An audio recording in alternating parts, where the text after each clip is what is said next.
petición del Ministerio del Aire que quería un avión de transición de la hélice al reactor. Ya en ese momento estaba ya empezando a llegar los primeros reactores F-86 Sabre Norteamérica.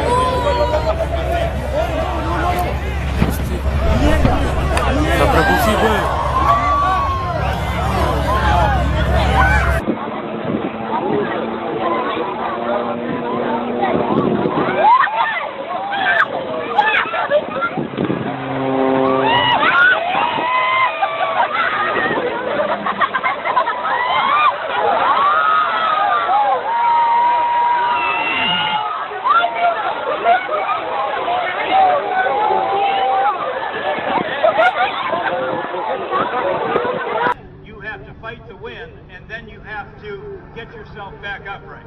Now, you think that Jane is going to disappear from us. Now, she's still on that far side. Keep an eye on Jane. Keep an eye on Charlie. Watch this. Jane Wicker sitting on top of the world. Oh, no.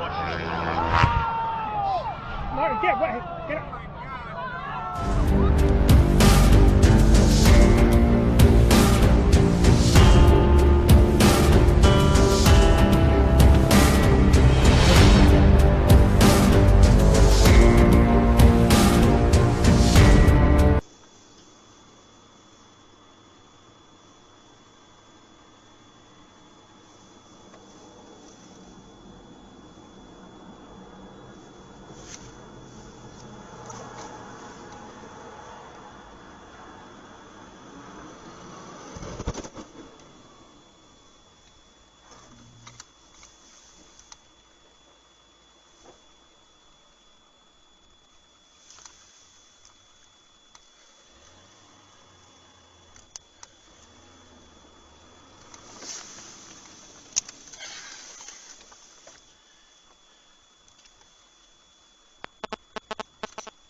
Meu Deus!